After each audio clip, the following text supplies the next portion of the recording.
जय हिंद दोस्तों, स्वागत है आप सभी का अपना यूट्यूब चैनल अनिकेत मित्र जीके जीएस पर। तो दोस्तों आज हम लेकर आए हैं बिहार पुलिस प्रैक्टिस सेट 1 लेकर आ गए हैं, जो नए सिलेबस पर आधारित प्रश्न रहने वाले हैं।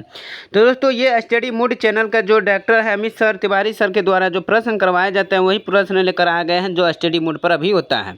तो दोस्तों ये प्रैक्टिस सेट 1 रहने वाले हैं। इसमें हम देखेंगे सारे नए सिलेबस जो 9th 10th पर जो आधारित प्रश्न बनाए गए हैं वही प्रश्न देखने को मिलेंगे। तो दोस्तों इसमें हम सारे प्रश्न देखेंगे, जीके जीएस का जितना भी प्रश्न सारे इसमें हम देखेंगे, जो आपके एग्जाम तक के लिए काफ़ी अति रामबाण प्रश्न है, क्योंकि अब एग्जाम का डेट काफ़ी नज़दीक आ चुका है। इसीलिए आपका प्रैक्टिस सेट हम लगातार अपलोड करते जाएंगे। जितना भी इसमें प्रैक्टिस सेट है इस बुक में वो सारे इस वीडियो को में देखने को मिलेंगे। तो चलिए दोस्तों बिना देरी के साथ हम प्रश्न और बढ़ते हैं। तो आप लोग से रिक्वेस्ट है कि ये वीडियो को शुरू से अंत तक जरूर देखें, अपने दोस्तों के साथ शेयर जरूर कीजिएगा। और इसका पीडीएफ लेना चाहते हैं तो हमारी टेलीग्राम से जुड़िए, जिसका लिंक नीचे दिया गया है। एकदम फ्री में पीडीएफ प्राप्त कीजिए। तो दोस्तों आप लोग से रिक्वेस्ट है कि वीडियो को शुरू से अंत तक जरूर देखिए, फुल वॉच कीजिए। और वीडियो पसंद आता है तो जरूर लाइक कीजिए, लाइक से हमको मोटिवेट मिलता है। तो चलिए चलते हैं बिना देरी से अपने पहला प्रश्न को ओर। तो पहला प्रश्न है कि सिंधु सभ्यता निम्नलिखित में से किस युग में पड़ता है? सिंधु सभ्यता किस युग में पड़ता है? इसका जो राइट आंसर रहने वाले हैं दोस्तों, अब ऑप्शन क्या इसका right answer option D is the right answer हो जाएंगे, जो आदि ऐतिहासिक काल का जो सिंधु सभ्यता का युग पड़ा था। Option D is the right answer हो जाएंगे। अगले प्रश्न को बढ़ते हैं कि सूची 1 को सूची 2 में मिलाना है। तो दोस्तों इसका राइट आंसर हम देख लेते हैं। जैसे दिया गया है कि उत्तरापथ है, तो दोस्तों ये कहाँ पर है? इसका राइट आंसर हो जाएंगे ऑप्शन 1, यानी इसका राइट आंसर आपको बताते हैं option A is the right answer हो जाएंगे। आप लोग मिला करके दे सकते हैं। जैसे वहाँ बी का कितना हो जाएंगे? 2 हो जाएंगे, 3 का क्या हो जाएंगे? सी का 3 हो जाएंगे और 4 का डी। इस तरह से आपका आंसर बन जाएगा, option A is the right answer हो जाएंगे। अगली प्रश्न है कि चंगेज खान के अधीन मंगोलों ने भारत पर आक्रमण किया। तो चंगेज खान के अधीन तो मंगोलों में ने भारत पर आक्रमण किया। तो इसका राइट आंसर जो हो जाएंगे दोस्तों ऑप्शन सी, इल्तुतमिश के शासनकाल में चंगेज खान के अधीन मंगोलों ने भारत पर क्या किया था? आक्रमण किया था। तो option C is the right answer हो जाएंगे। अगली प्रश्न है निम्नलिखित में से कौन सा युग सुमिलित नहीं है? तो जैसे दिया गया दोस्तों पानीपत का प्रथम युद्ध 1526 बिल्कुल राइट है। खनवा का युद्ध 1527, घघरा का युद्ध 1529 और ये चंद्री के युद्ध, तो इसमें दोस्तों option D is the right answer हो जाएंगे। जो ये चंद्री के युद्ध 1530 में नहीं हुआ, तो 1528 में जो है ये चंद्री का युद्ध हुआ। तो option D is the right answer, जो कि सही नहीं है। अगली प्रश्न को और बढ़ते हैं। वर्ष 18 सल्तन के विद्रोह के संदर्भ में निम्नलिखित में से किसे उसके मित्र ने धोखा दिया तथा जिसे अंग्रेजों द्वारा बंदी बनाकर मार दिया गया? तो इसका राइट आंसर रहने वाले ऑप्शन डी ततिया टोपे को। अगले प्रश्न को बढ़ते हैं कि भारतीय राष्ट्रीय कांग्रेस की स्थापना के समय भारत का वायसराय कौन था दोस्तों? तो इसका राइट आंसर हो जाएंगे option D is the right answer हो जाएंगे, लॉर्ड डफरिन था। अगले प्रश्न को और बढ़ते हैं दोस्तों। अगले प्रश्न है कि दक्षिण अफ्रीका के किस रेलवे स्टेशन पर गांधी जी के ट्रेन से फेंका गया था? तो दक्षिण अफ्रीका किस रेलवे स्टेशन पर गांधी जी के ट्रेन से फेंका गया था? तो ऑप्शन इसका राइट आंसर सी हो जाएंगे, कौन? पीटर मार्टसबर्ग में। अगली प्रश्न निम्न में से कौन फेबियन आंदोलन का प्रस्तावक था? तो कौन फेबियन आंदोलन का प्रस्तावक था? तो ऑप्शन हो जाएंगे 8 का option A is the right answer, Annie Besant था। अगले प्रश्न को बढ़ते हैं। निम्न में से कौन सा देश प्रथम विश्व युद्ध में धुरी राष्ट्र में शामिल नहीं था? तो धुरी राष्ट्र में कौन शामिल नहीं था? तो ऑप्शन हो जाएंगे इसका डी, जापान देश शामिल नहीं था। अगली प्रश्न निम्न में से कौन सा मेघालय पठार का अंश नहीं है? मेघालय पठार का अंश नहीं है। तो इसका जो राइट आंसर हो जाएंगे दोस्तों ऑप्शन ए हो जाएंगे, भूवन पहाड़ियाँ। कौन? भूवन पहाड़ियाँ। लघु हिमालय स्थित है मध्य में, लघु हिमालय स्थित है मध्य में। तो 11 का जो हो जाएंगे वो शिवालिक और महान हिमालय में स्थित है, मध्य में स्थित है। अगली प्रश्न टिहरी जल विद्युतीय परियोजना निम्नलिखित में से किन नदियों पर बनाई गई है? कौन? टिहरी जल विद्युत परियोजना। तो इसका राइट आंसर हो जाएंगे डी बना देंगे, भागीरथी एवं भिखलंगा में। कौन? टिहरी जल विद्युत परियोजना। अगली प्रश्न लगभग 115 किलोमीटर की लघु नहरों और वितरिकाओं वाली दमन गंगा जलाशय परियोजना कहाँ स्थित है?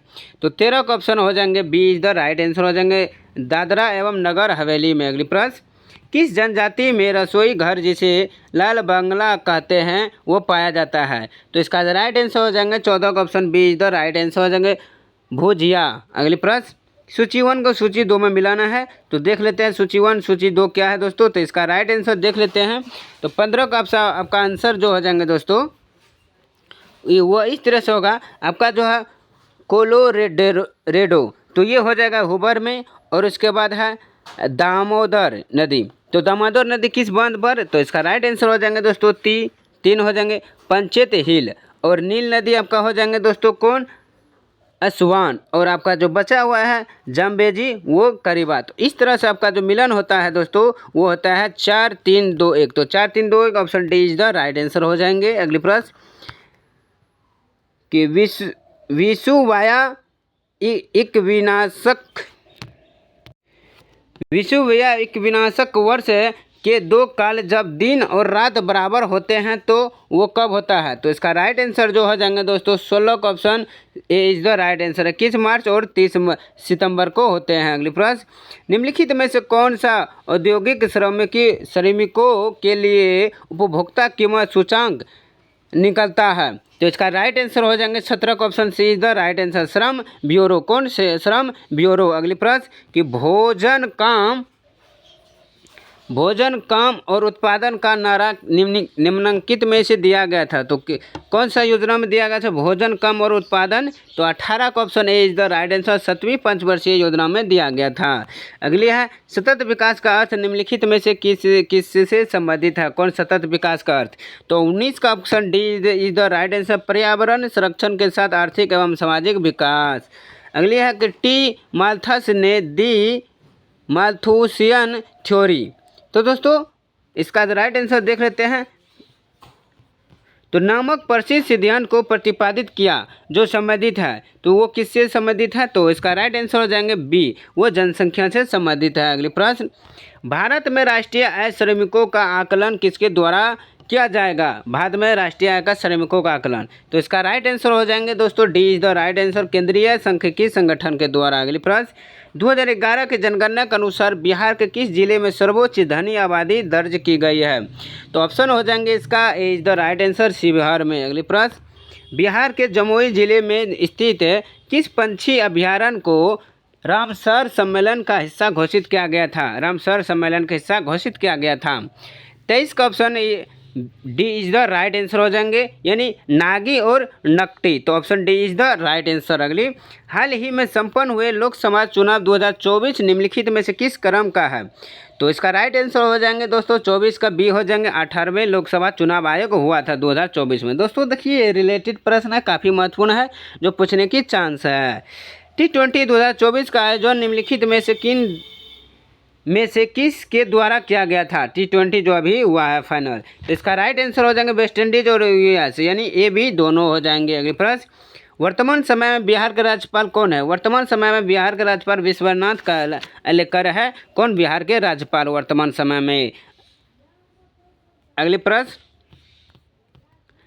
निम्नलिखित में से किसे भारत के सर्वोच्च पुरस्कार भारत रत्न 2024 से सम्मिलित किया गया है, तो इसका राइट आंसर हो जाएंगे दोस्तों 27 का option D is the right answer हो जाएंगे। क्या हो जाएंगे दोस्तों उपयुक्त में से सभी हो जाएंगे। अगली प्रश्न केंद्र में कौन सा एक्ट द्विसदनीय विधायिका लाया गया, केंद्र में कौन सा एक्ट द्विसदनीय विधायिका लाया गया, तो 28 का आपका राइट आंसर हो जाएंगे दोस्तों सी हो जाएंगे 1919 के एक्ट के तहत। अगली है कौन सा युग्म, अगर देख लेते हैं इसका छूटा हुआ, तो कौन सा युग्म सम्मिलित नहीं है, तो इसमें जो कौन सा युग्म सम्मिलित नहीं है, तो ये भी मौलिक अधिकार यूएस और राज्य की नीति ने जो होता है आयरलैंड और केंद्र के अवशिष्ट शक्तियाँ कनाडा और आपातकालीन शक्तियाँ जर्मनी, तो इसका राइट आंसर हो जाएंगे दोस्तों 29 का option D is the right answer हो नहीं सी इज द राइट आंसर हो जाएंगे, जो कि वो कनाडा से नहीं लिया गया है केंद्र की अवशिष्ट शक्तियाँ। अगली प्रश्न निम्नलिखित में से किस अधिकार को डॉक्टर BR अम्बेडकर द्वारा संविधान की आत्मा कहा गया है, तो इसका राइट आंसर हो जाएंगे दोस्तों 30 का ऑप्शन डी हो जाएंगे संवैधानिक उपचार का अधिकार। अगली प्रश्न यदि भारत के राष्ट्रपति का पद रिक्त हो जाए और कोई उपराष्ट्रपति भी ना हो तब निम्न में से कौन सा कार्यवाहक राष्ट्रपति होगा, तो इसका राइट आंसर हो जाएंगे दोस्तों 31 का डी हो जाएंगे सर्वोच्च न्यायालय का मुख्य न्यायाधीश हो जाएंगे। अगली प्रश्न कि वर्तमान लोकसभा में प्रत्येक राज्य के लिए स्थानों का आवंटन आधारित है, तो इसका राइट आंसर हो जाएंगे 32 का option B is the right answer 1971 की जनगणना पर। अगली प्रश्न भारतीय संविधान के किस अनुच्छेद में 170 के अनुसार किसी राज्य का विधानसभा के सदस्यों की न्यूनतम तथा अधिकतम संख्या क्रमशः हो सकती है। तो कितना हो जाएंगे दोस्तों? तो ऑप्शन हो जाएंगे 33 का option D is the right answer हो जाएंगे 60 तथा 500 से। अगली प्रश्न, भारतीय संविधान का कौन सा अनुच्छेद संवैधानिक विवाद में सर्वोच्च न्यायालय के लोकप्रिय क्षेत्राधिकार से संबंधित है? तो 34 का आपका जो राइट आंसर बनने वाले हैं दोस्तों, ये देख लेते हैं।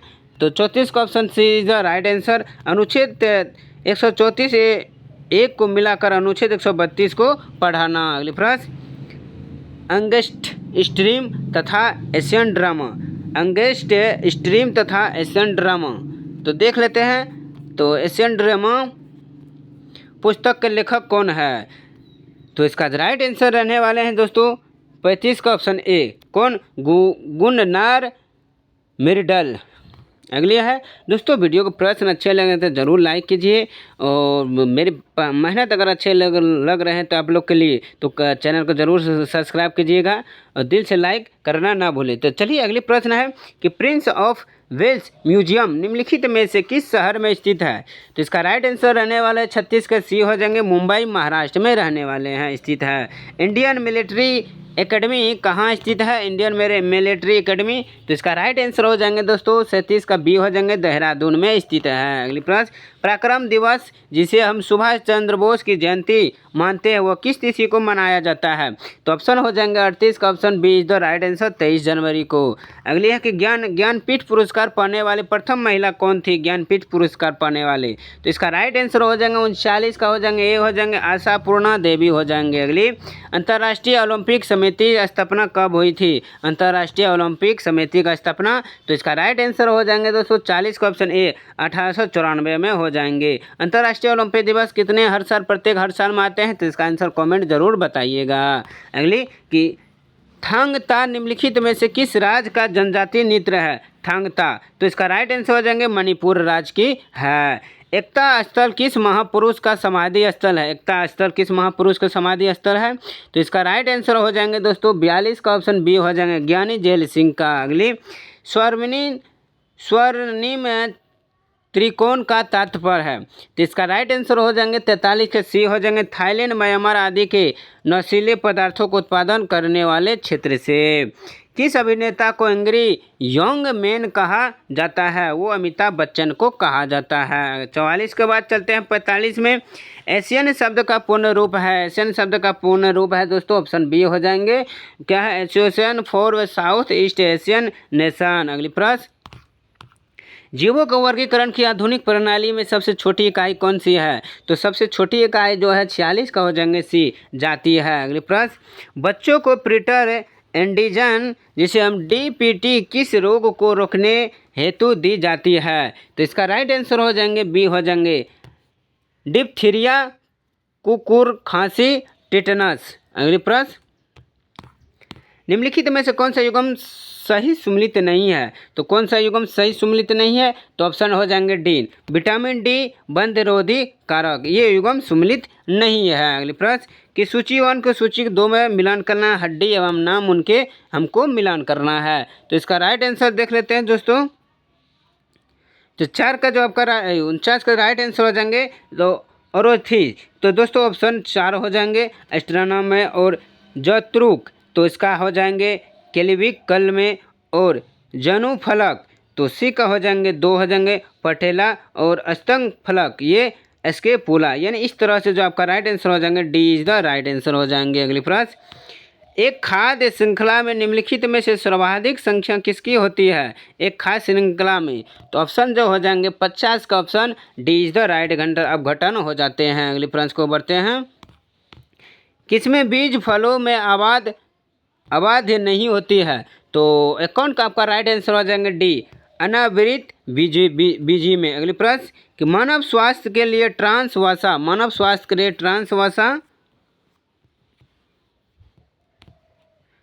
को सामान्यतः हानिकारक समझाया जाता है क्योंकि यह स्तर कम करता है। तो किस पर करता है? तो बाउंड का आपका राइट आंसर हो जाएंगे ए, HDL का। अगली प्रश्न, कौन सा जीव मोनेरा जगत में शामिल नहीं है? मोनेरा जगत में, तो 53 का option D is the right answer हो जाएंगे कवक। अगली प्रश्न, निम्नलिखित में से कौन से भारत के कुछ भागों में पीने के जल में प्रदूषक के रूप में पाए जाते हैं? तो 54 का option C is the right answer हो जाएंगे, यानी क्या हो जाएंगे दोस्तों? फॉर्मेल्डिहाइड। अगली प्रश्न,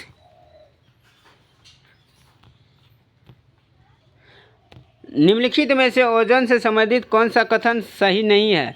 ओजोन से संबंधित कौन सा कथन सही नहीं है? तो 55 का आपका सी हो जाएंगे, जो कि 16 नवंबर अंतर्राष्ट्रीय ओजोन परत संरक्षण दिवस के रूप में मनाया जाता है। तो दोस्तों आप लोग बताइए कि ओजोन दिवस किस तारीख को मनाया जाता है? आप लोग जानते हैं तो इसका रिवाइजिंग कर लीजिए कि ओजोन दिवस कब मनाया जाता है। इसका आंसर आप लोग जरूर कमेंट में बताइए।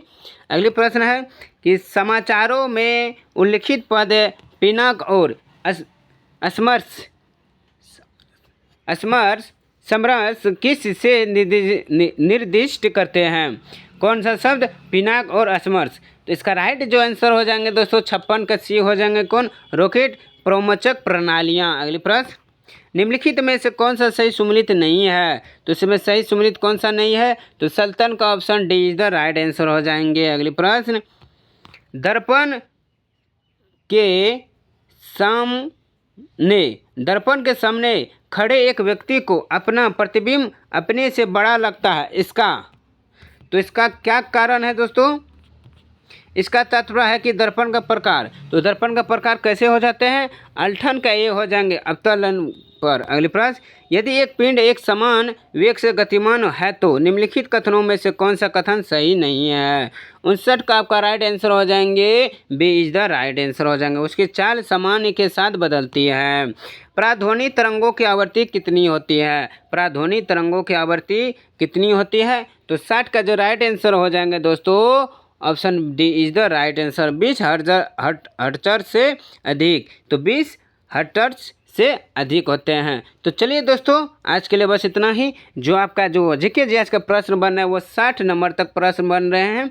इससे नीचे आपका रीजनिंग का प्रश्न हो जाएंगे। तो अगर रीजनिंग का प्रश्न बनाना चाहते हैं आप लोग पीडीएफ से प्राप्त करके आप रीजनिंग का प्रश्न बना सकते हैं। तो चलिए आज के लिए बस इतना ही। वीडियो पसंद आए तो ज़रूर लाइक कीजिए दोस्तों। ये प्रैक्टिस सेट 1 थे और प्रैक्टिस सेट 2 लेकर आ रहे हैं। तब तक के लिए धन्यवाद, टेक केयर।